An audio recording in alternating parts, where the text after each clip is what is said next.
Bonjour à tous, c'est Chloé, je suis ravie de vous retrouver dans un nouvel épisode de Cryptalk. Aujourd'hui, format un peu particulier, je vais vous faire un cours de rattrapage des actualités crypto qui ont marqué ce mois d'octobre.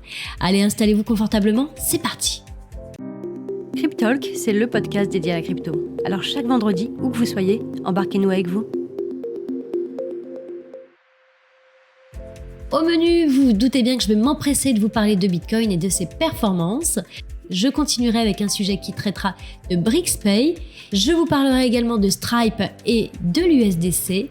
Je vous ferai également un petit point sur un très bel hommage à Satoshi Nakamoto et je terminerai avec les actualités de notre groupe.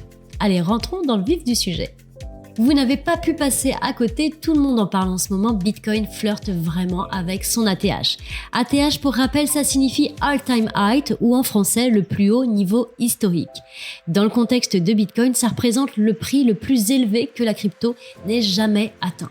Alors quand on dit que Bitcoin flirte avec son ATH, ça signifie tout simplement qu'il s'approche de son record historique de prix sans l'avoir jamais dépassé. Et c'est souvent un moment clé parce que ça attire vraiment l'attention des investisseurs et ça peut être un très bon indicateur de forte demande sur le marché. Alors après avoir passé plus de 6 mois à osciller entre 53 000 et 70 000 $, Bitcoin a frôlé son ATH de très peu dans la soirée du 29 octobre.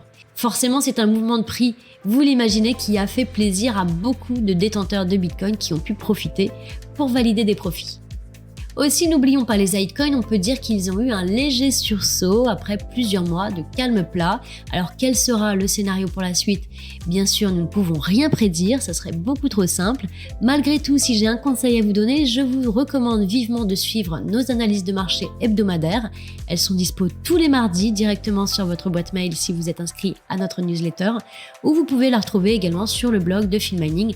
De ce fait, vous allez pouvoir avoir une longueur d'avance sur le marché et vous allez surtout pouvoir comprendre les structures de prix. Allez, passons au second sujet. Je vous parle désormais de la BRICS-Pay, l'outil pour se détacher du dollar américain. Les BRICS Plus ont dévoilé BRICS-Pay. C'est un système de paiement transfrontalier qui vise à réduire leur dépendance au dollar américain.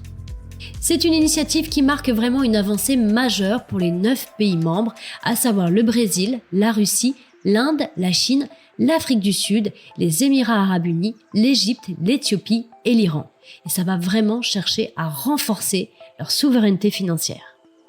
BRICS-Pay est vraiment basé sur des technologies de pointe, y compris la blockchain, et ça va viser à faciliter les transactions commerciales entre ces pays en prenant en charge leurs systèmes de paiement nationaux, comme l'interface de paiement unifié indien qu'on appelle UPI, et le réseau MIR russe. Ce projet pourrait vraiment offrir une alternative sérieuse au système SWIFT qui pourrait permettre également des transactions beaucoup plus rapides et surtout moins coûteuses.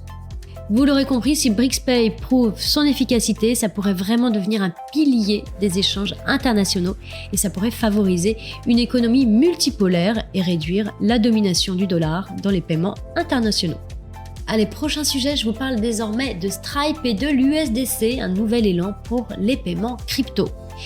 Stripe étant désormais le paiement en USDC à l'international, ce qui va rendre cette option accessible à des commerçants dans plus de 150 pays. Les transactions vont s'effectuer sur Ethereum, Solana et Polygon, avec des frais de transaction de 1,5% pour les vendeurs. Vous l'aurez compris, du coup, Stripe emboîte ainsi le pas à PayPal qui a récemment lancé les paiements crypto pour tous ses comptes business. C'est vraiment un signe de plus que les grandes plateformes intègrent la blockchain à leur stratégie.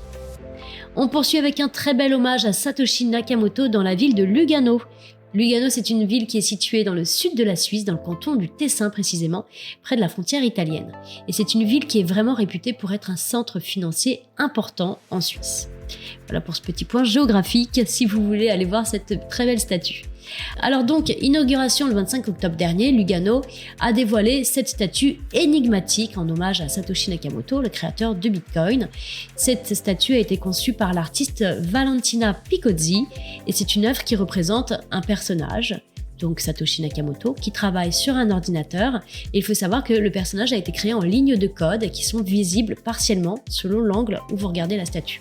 C'est une statue aussi mystérieuse que Satoshi. Lors de cette inauguration, les festivités ont également inclus un concert de Satoshi Nakamoto, c'est assez rigolo, et des activités assez originales comme une demande de mariage sur scène ou encore un match de football arborant les couleurs et le logo de Bitcoin. Avec cette statue désormais iconique dans le parc Oceani, Lugano rejoint Budapest parmi les villes ayant érigé des monuments en hommage à Satoshi.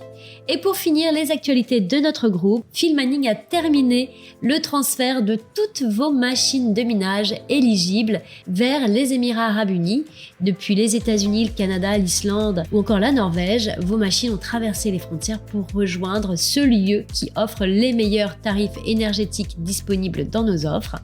Donc vos machines sont désormais rebranchées et prêtes à générer de nouveaux revenus en Bitcoin. On vous souhaite un très bon mining aux Émirats Arabes Unis. Le mois d'octobre a été aussi très intense pour Weagle avec l'ouverture de la bêta à de nouveaux utilisateurs et on a également beaucoup travaillé sur la préparation du lancement officiel. Et ça y est, c'est officiel. Depuis le 30 octobre, l'application est disponible sur Android, alors en priorité pour nos membres participant à notre ICO. Et par la suite, il y aura également la version iOS qui sera disponible et qui arrivera donc très prochainement. En attendant, on vous a mis en place une liste d'attente pour pouvoir fluidifier les inscriptions et pour surtout vous offrir la meilleure expérience possible sur notre application. Voilà, ce podcast est terminé. J'espère que le contenu vous aura plu. En tout cas, n'hésitez pas à liker, partager, mettre en favori, activer la petite clochette. Bref, faites tout ce que vous pouvez pour le mettre en lumière. Ça fait toujours plaisir. Il me reste à vous souhaiter un très bon week-end à tous. Je vous retrouve la semaine prochaine. Je vous retrouve également le 1er novembre en direct sur le serveur Discord de Weagle dès 18h30 pour vous faire un débrief complet du lancement de l'application Weagle. Allez, en attendant, prenez soin de vous. Ciao.